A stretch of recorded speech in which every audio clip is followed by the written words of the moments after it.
Ever been in that meeting? The one where everyone's buzzing about some big, exciting vision for the future, but then a few weeks later, it all just kind of fizzles out? It happens all the time, right? Well, today, we're going to crack the code on how to turn those big ideas into real, tangible results. We're diving into the toolkit that giants like Google and Intel use to stay razor sharp and achieve some incredible things. Let's get into it.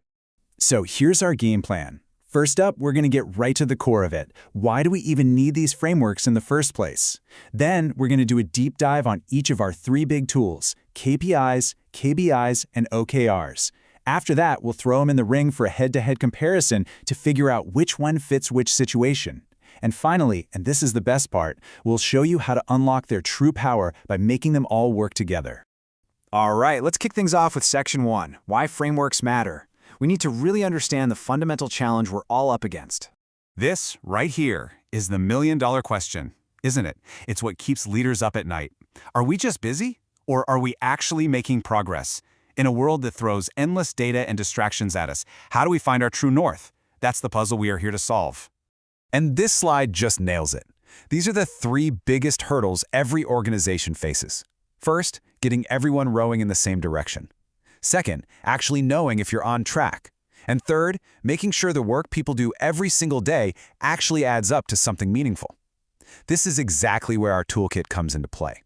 KPIs, KBIs, and OKRs are the answer to this trifecta of challenges. So let's grab our first tool out of the box. Section 2 is a deep dive into KPIs, and this is all about measuring the what. Okay, so what is a KPI? Simply put, it's a number that tells you how you're doing.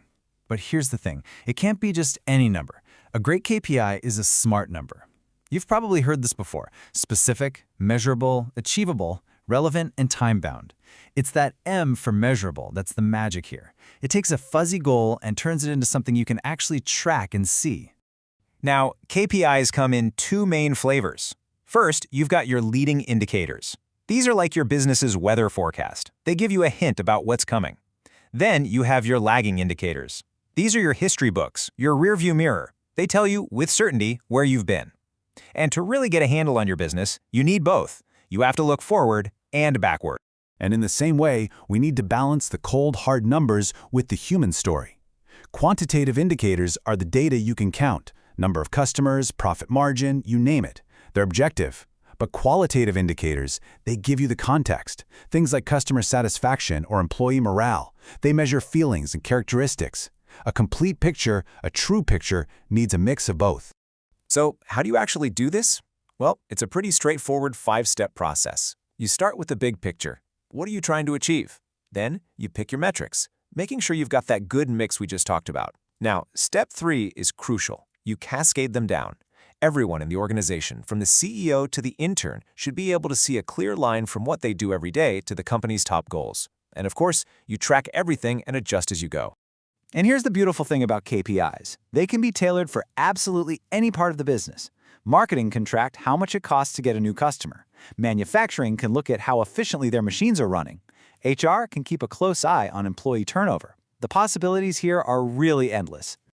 And when you get this right, oh man, the benefits are huge. KPIs get everyone aligned. They force you to make decisions based on data instead of just gut feelings. They spell out clear expectations. They motivate teams, and they let you see how you stack up against the competition. But let's be honest, KPIs are not a silver bullet. They have a bit of a dark side. If you're not careful, they can create tunnel vision, where people obsess over hitting a number even if it hurts the business in other ways. And look, if your data is junk, your KPIs will be junk too. It's the classic garbage in, garbage out problem. Which actually brings us perfectly to our second tool. Section 3, let's do a deep dive on KBIs. This is all about measuring the how. So what on earth is a KBI? Well, think of it this way. It's a way to measure how your people are working, not just what they're producing. Are your teams collaborating well? Are people following safety rules? These are the kinds of questions KBIs help you answer. They are all about shaping a culture that wins. I absolutely love this analogy. It's so simple and so powerful. Your KPIs are the scoreboard. They tell you if you won or lost the game. But your KBIs, they're the playbook. They're the teamwork, the practice drills, the fundamentals. They're the actions that actually lead to winning the game. You really can't have one without the other. And here's some real-world examples to make it stick. You could measure team collaboration with peer reviews. You could check on safety protocols through simple audits. You could even track proactiveness by seeing how many potential issues an employee flags before they become huge fires.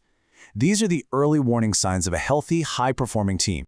All right, moving on to our third and final tool, the heavy hitter. Section 4 is a deep dive on OKRs, which are all about defining the why and the way. OKRs are all about shooting for the moon. They've got two parts. First, you have your objective. This is your big, hairy, audacious goal. It's inspiring. It's the thing that gets you excited to come to work. Then you have your key results. These are the measurable steps you're going to take to get to that moon. They're the signposts that tell you you're actually making progress. And really, it all boils down to this simple but incredibly powerful formula. This is the very heart of the OKR method. It creates this perfect link between the aspirational why, the objective, and the concrete, down-to-earth how, the key results. We're going to do this amazing thing, and we'll know we're on track when we hit these specific numbers. So, let's walk through an example to make this super clear. Imagine our big objective is to increase our market share by 15%. Notice how it's ambitious, it's directional, but on its own, it's not fully measurable. That's where the key results come in. How are we going to get there? Well, we'll measure it by increasing customer acquisition, by launching 2 new features, by hitting a Net Promoter Score of 70, and by hosting a couple of really successful webinars. See how each of these is specific, measurable, and clearly rolls up to that bigger objective? That's the magic. Okay, so we've unpacked all 3. Now for Section 5, let's put them side by side in a head-to-head comparison to see when you should use each one. This table just lays it out so clearly. KPIs are all about outcomes. Their job is to monitor your business's health on an ongoing basis. KBIs are all about behaviors. Their job is to guide how people work and shape your culture.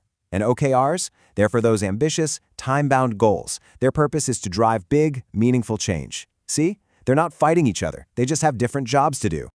And that leads us to our final and honestly our most important section of the day. Section 6, the integrated approach. This right here is the money slide. This is where everything clicks into place. I want you to think about your organization like a car on a road trip. Your OKRs are your destination. That's the X on the map you're driving towards. Your KPIs are all the gauges on your dashboard. They're telling you your speed, your fuel level, if your engine is about to overheat. And your KBIs? They're your good driving habits. Checking your mirrors, signaling before a turn, keeping your hands on the wheel.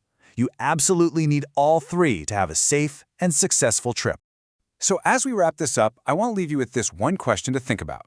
Take an honest look at your own organization's metrics. Are you truly measuring what will drive success? Or have you fallen into the trap of just measuring the things that are easiest to count? By putting this integrated framework of OKRs, KPIs, and KBIs to work, you can make sure you're not just busy, but you're driving toward the right destination.